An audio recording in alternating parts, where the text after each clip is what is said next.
L'affaire à Miami se termina plus vite qu'il ne l'avait pensé. Ou peut-être que quelque chose d'autre le tirait en arrière, l'incitait à rentrer. Il n'appela pas pour prévenir. Une habitude de mafieux.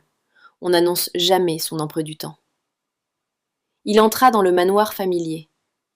Le silence comme toujours, comme depuis 14 mois. Mais soudain, il entendit un son venu de quelque part dans la maison. Son cœur accéléra. Par réflexe, sa main se posa sur l'arme à son côté. Mais ce n'était pas le bruit du danger. C'était autre chose.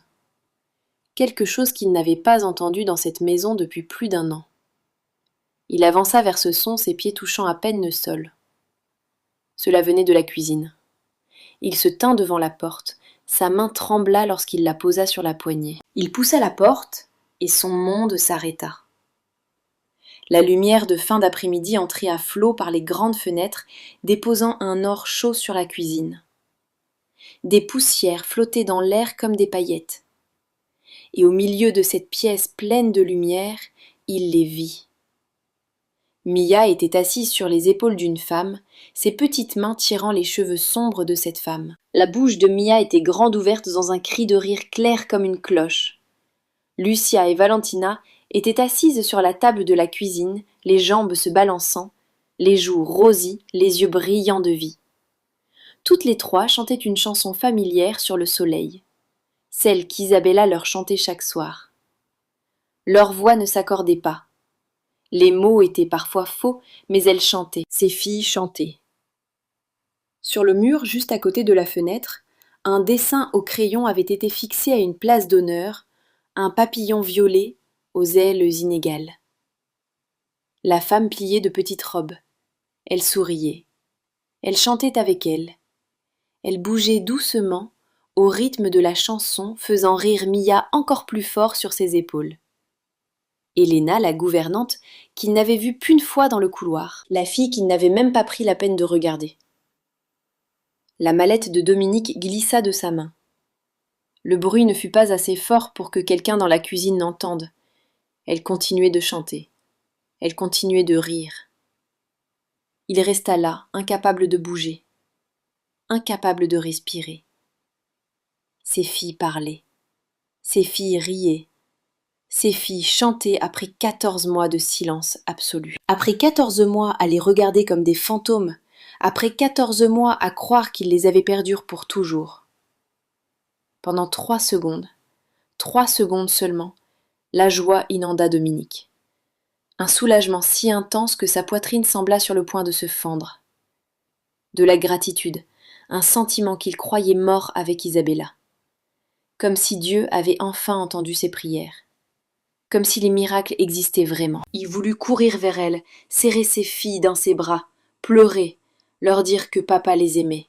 Papa les aimait tellement. Puis Mia cria « Chante plus fort, mademoiselle Helena ! Mademoiselle Helena !» Sa voix était du bonheur pur, de la confiance pure, de l'amour pur, pour cette femme, pas pour lui. Et quelque chose bascula en Dominique. Vite, brusquement, comme si quelqu'un avait actionné un interrupteur dans l'obscurité. La joie disparut. À sa place vint autre chose, quelque chose de plus sombre. Cette femme avait fait ce qu'il n'avait pas pu faire. Elle avait ramené ses filles du pays du silence. Pendant que lui, Dominique Russo, le chef mafieux le plus puissant de New York, l'homme qui faisait trembler tout le monde souterrain, l'homme qui avait effacé toute une organisation par vengeance, lui, il n'avait rien pu faire. Il avait dépensé des millions, il avait engagé les meilleurs experts, il les avait emmenés partout, il leur avait acheté tout ce qu'elles auraient pu désirer. Rien n'avait fonctionné. Puis une gouvernante était apparue, une fille sans nom, sans diplôme, sans rien du tout. Et elle avait fait ce qu'il n'avait pas pu faire, en 8 semaines. La jalousie. C'est là que tout commença, une petite flamme dans sa poitrine. La honte nourrissait cette flamme.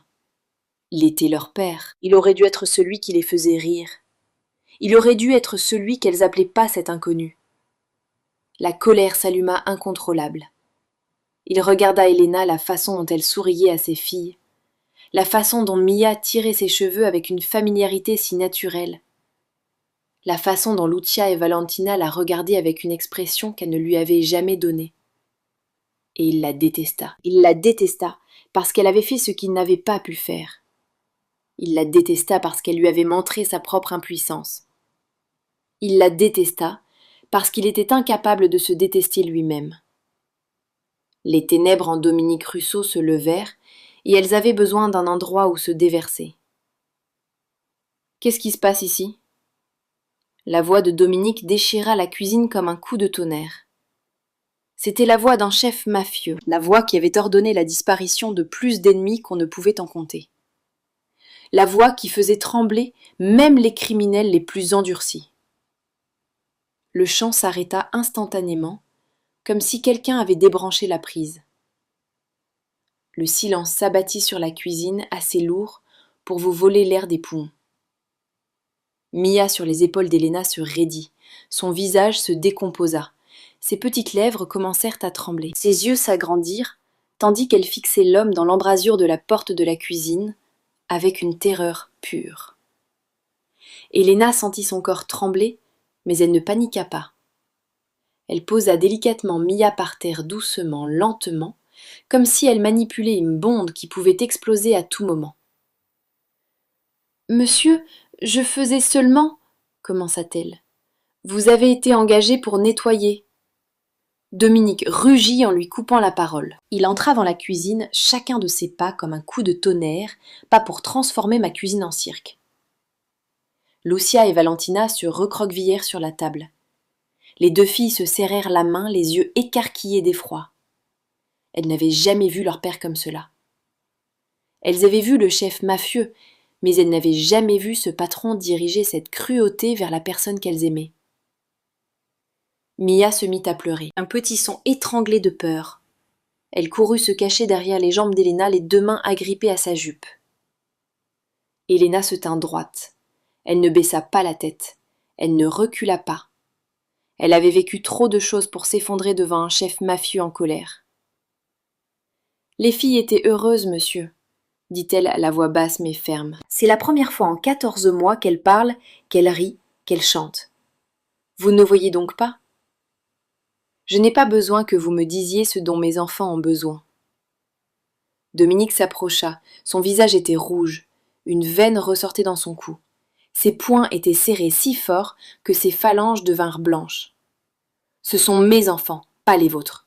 Vous n'avez aucun droit. » Elena recula d'un pas, non par peur, mais parce que Mia se cachait derrière elle et qu'elle devait protéger l'enfant. Mais elle ne baissa pas les yeux. Elle regarda Dominique droit dans les yeux, ses yeux bruns rencontrant ses yeux noirs furieux. « Je suis la seule qui ait réussi à les faire parler de nouveau, monsieur, » dit-elle lentement, chaque mot distinct. « Combien d'experts avez-vous engagés ? Combien d'argent avez-vous dépensé ? Personne n'y est arrivé, mais moi, oui, en 8 semaines. Vous pouvez me renvoyer, mais vous ne pouvez pas le nier. » Dominique se figea. Personne dans toute sa carrière, dans toute sa vie, n'avait osé lui parler en face comme ça. Ses hommes ne l'auraient pas fait. Ses ennemis ne l'auraient pas fait. Même les autres patrons pesaient chaque mot quand il lui parlait. Mais cette fille, cette gouvernante sans nom se tenait là et lui jetait la vérité au visage. La vérité qu'il ne voulait pas entendre. La vérité qui lui faisait plus mal que n'importe quelle blessure. Sa colère redoubla. « Vous êtes renvoyé, » gronda-t-il entre ses dents. « Faites vos affaires, sortez d'ici tout de suite. » Elle resta simplement là, à le regarder. Il n'y avait pas de peur dans ses yeux, pas de supplication, seulement quelque chose qui ressemblait à de la déception et à de la pitié. Cela rendit Dominique encore plus furieux.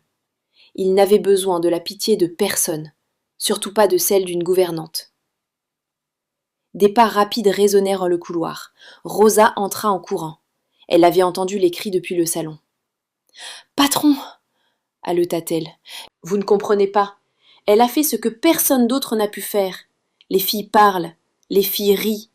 Je vous en prie, ne la chassez pas. » Dominique se tourna. Son regard cloua Rosa sur place comme s'il voulait la détruire.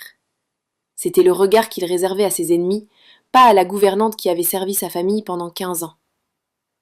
Rosa recula, ses jambes tremblaient. Elle saisit le chambranle de la porte pour ne pas tomber. En 15 ans auprès de la famille Russo, elle n'avait jamais eu peur de Dominique. Elle l'avait vu en colère. Elle l'avait vu froid. Elle l'avait vu donner des ordres terribles. Mais il n'avait jamais dirigé cette cruauté contre elle. Pas avant aujourd'hui. Elle ne dit plus un mot.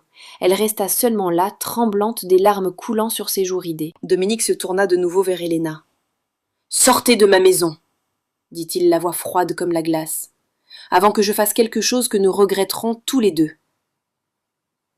Helena le regarda un long moment. Puis elle se pencha et détacha doucement les mains de Mia de sa jupe. La petite fille pleura plus fort. « Mademoiselle Helena, ne partez pas! Mademoiselle Helena !» Le cœur d'Helena se fendit, mais elle ne pouvait pas rester. Elle se mit à genoux à la hauteur des yeux de Mia et essuya les larmes sur ses joues. « Tout ira bien, mon ange, » murmura-t-elle. « Tout ira bien pour vous toutes. » Puis elle se leva. Elle passa devant Dominique, le menton levé, le dos droit. Des larmes glissaient silencieusement sur ses joues, mais elle ne cacha pas son visage. Elle ne supplia pas. Elle quitta la cuisine baignée de soleil, laissant derrière elle 3 petites filles en pleurs. Un chef mafieux qui respirait durement de rage et une vieille gouvernante tremblant dans l'embrasure de la porte. La cuisine, qui quelques instants plus tôt débordait de rire, ne contenait plus que le bruit de 3 enfants qui pleuraient. Helena resta un instant dans le couloir. Elle venait à peine de sortir de la cuisine. Les pleurs des 3 petites filles résonnaient encore derrière elle. Ses yeux étaient mouillés, des larmes roulaient sur ses joues. Mais elle ne demanda rien. Elle ne supplia pas. Elle ne se retourna pas. Elle avait survécu au fait de voir son père perdre la vie sous ses yeux. Elle avait survécu à sa mère mourant de chagrin. Elle avait survécu à son frère piégé, jeté en prison pour un crime qu'il n'avait pas commis. Elle avait survécu à 3 ans, seule, 2 emplois, des cours du soir à l'université. Chaque dollar qu'elle gagnait était versé pour sauver Miguel. Elle n'allait pas se briser devant un chef mafieux. Peu importe sa puissance, peu importe sa richesse, peu importe la terreur qu'il inspirait. Elle se tourna pour regarder Dominique une dernière fois. « Oui, monsieur. » Seulement 2 mots. Sa voix était calme, sans trembler, sans se briser. Puis elle partit. Elle passa devant Dominique, le menton levé, le dos droit, les épaules carrées. Les larmes coulaient toujours sur ses joues, mais elle ne les essuya pas. Elle les laissa tomber, parce que les larmes ne signifiaient pas la faiblesse. Les larmes signifiaient qu'elle pouvait encore sentir qu'elle était encore humaine, contrairement à l'homme qui se tenait là. Dans la cuisine, les 3 filles cessèrent de pleurer. Lucia bougea la première. Elle descendit lentement de la table de la cuisine comme une petite machine. Valentina suivit, puis Mia. Les 3 filles se tinrent en ligne, main dans la main, exactement comme 14 mois plus tôt. Leurs visages étaient vides, comme si quelqu'un avait éteint un interrupteur. La lumière dans leurs yeux, cette lumière qu'Helena avait passé 8 semaines à rallumer, s'éteignit en quelques minutes. Elles regardèrent leur père, mais pas avec les yeux de filles regardant leur père, avec les yeux d'inconnus, froids, lointains, creux. Dominique sentit un frisson lui ramper le long de la colonne. Mais avant qu'il puisse dire quoi que ce soit, les 3 filles se détournèrent. Elles sortirent de la cuisine en silence, main dans la main, leurs pas minuscules ne faisant aucun bruit. Elles retournèrent dans leur chambre comme des fantômes. Helena descendait l'escalier quand elle vit les filles passer. Elles ne la regardèrent pas. Elles ne s'arrêtèrent pas. Elles entrèrent directement dans leur chambre et fermèrent la porte. Elle resta là un instant. Puis elle monta jusqu'à leur porte. Elle posa sa main sur le bois. Elle pouvait sentir le silence à l'intérieur. Lourd, douloureux, familier. « Au revoir, mes anges, » murmura-t-elle. « Je vous aime. Je vous aimerai toujours. » Pas de réponse. Seulement le silence. Le silence qu'elle avait combattu pendant 8 semaines. Le silence qui était revenu en quelques minutes. Helena resta là un peu plus longtemps, puis baissa la main. Elle se détourna. Elle franchit la porte d'entrée, traversa la cour, passa devant les gardes au visage dur comme la pierre, passa le portail de fer de 3 mètres, rejoignit la route et disparut. Rosa se tenait dans le couloir du 2e étage, regardant Helena partir. Elle ne savait même pas depuis quand elle était là. Elle regardait simplement la jeune femme s'éloigner, le dos droit et la tête haute. 15 ans auprès de la famille Russo. Elle avait connu Dominique quand il était encore un jeune homme colérique, l'ambition brûlant dans les yeux. Elle l'avait vu bâtir un empire à partir de rien. Elle l'avait vu épouser Isabella, la seule femme capable de le faire sourire. Elle l'avait vu pleurer comme un enfant quand ses 3 petites filles étaient nées. Elle l'avait entendu hurler quand Isabella reposait dans son cercueil. Elle l'avait vu devenir froid et impitoyable, se noyer dans le travail pour fuir son chagrin. Et maintenant elle venait de le voir détruire la seule chose qui pouvait sauver ses enfants. Elle essuya les larmes sur ses joues. Puis elle se rendit dans la chambre des filles. Elle frappa doucement. Pas de réponse. Elle ouvrit la porte et entra. Les 3 filles étaient assises sur le lit, main dans la main, les yeux perdus dans le vide, exactement comme 14 mois plus tôt, comme si rien n'avait jamais changé, comme si Helena n'avait jamais existé. Rosa sentit son cœur éclater. Elle s'agenouilla devant elle. « Vous allez bien, mes amours ?» demanda-t-elle doucement. Lucia la regarda. Ses grands yeux bruns étaient désormais vides, comme 2 trous sombres. Pas d'émotion, pas de vie. Puis la petite fille tourna le visage vers le mur, sans un mot. Rosa resta à genoux longtemps. Puis elle se leva et sortit. Elle alla trouver Dominique. Il était dans son bureau, assis derrière son bureau, à fixer le vide. Une bouteille de whisky ouverte était posée sur le bureau, un verre dans sa main. Rosa entra sans frapper. Pour la première fois en 15 ans, elle ne demanda pas la permission. « Patron, dit-elle, vous venez de renvoyer la seule personne qui ait réussi à faire parler les filles de nouveau. » Dominique ne la regarda pas. Il but une gorgée de whisky. « Sors, Rosa. »« 14 mois, patron. » Rosa continua, sa voix tremblante mais ferme. 14 mois et personne ne pouvait rien faire. Cette fille l'a fait en 8 semaines. 8 semaines et vous l'avez jetée dehors, pourquoi? Par orgueil? Par jalousie? Sors, répéta Dominique, sa voix sifflant entre ses dents. Rosa le regarda, des larmes coulant sur ses joues. Je vais sortir, dit-elle. Mais vous devez savoir ceci. Les filles sont redevenues silencieuses à la seconde où elle a franchi cette porte. Elles n'ont pas dit un mot. Elles vous regardent comme un étranger. Et cette fois, patron, cette fois, je ne suis pas sûre que quelqu'un puisse encore les sauver. Elle se retourna et sortit, laissant Dominique seul dans la pièce sombre avec la bouteille de whisky, avec le verre et avec la vérité qu'il ne voulait pas affronter. Il avait détruit la seule chose qui restait. Pas à cause d'Amy, pas à cause du danger, mais à cause de sa propre jalousie et de son orgueil. Les jours qui suivirent furent insupportables. Le silence revint, mais cette fois il était pire. Tellement pire. Avant, les filles étaient silencieuses avec tout le monde. Elles ne parlaient à personne. Elles ne regardaient personne. Elles ne réagissaient à personne. Mais maintenant, leur silence avait une cible. Dominique. Elle n'était pas seulement muette. Elle le rejetait complètement, sans relâche. Le premier matin après le départ d'Helena, Dominique tenta de prendre le petit déjeuner avec ses filles. Il s'assit à table. Les 3 petites filles étaient déjà là, et devant chacune d'elles se trouvait une assiette de pancakes préparée par Rosa. Elles ne mangeaient pas. Elles ne prenaient pas leur fourchette.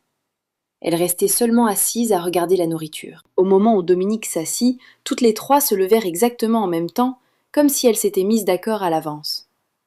Elles quittèrent la salle à manger, laissant Dominique seule avec 4 assiettes de pancakes froids. Le 2e jour, il essaya d'entrer dans leur chambre. Il frappa. Pas de réponse. Il ouvrit la porte et entra. Les 3 filles étaient assises sur le lit, main dans la main, comme toujours. Mais quand il entra, toutes les 3 détournèrent le visage, lui tournèrent le dos, fixèrent le mur, comme s'il n'existait pas, comme s'il était de l'air. Les filles, appela-t-il la voix rauque. Papa est désolé. Papa sait qu'il a eu tort. S'il vous plaît, regardez, papa. Pas de réponse. Elles gardèrent le dos tourné, continuèrent de fixer le mur, restèrent silencieuses. Dominique resta là 15 minutes, disant tout, s'excusant, suppliant, promettant. Rien ne changea. Finalement, il sortit, referma la porte et resta dans le couloir, une main appuyée contre le mur, luttant pour ne pas s'effondrer. La 3e nuit, Dominique ne parvint pas à dormir. Il était allongé dans son lit, les yeux fixés au plafond, pensant à Isabella, pensant aux jours heureux, pensant au rire des filles avant la tragédie, pensant à Helena, et à la manière dont elle avait ramené ces rires, et à la manière dont il les avait détruits. Vers 2 heures du matin, il se leva. Il alla dans la chambre des filles, il ouvrit doucement la porte, essayant de ne faire aucun bruit.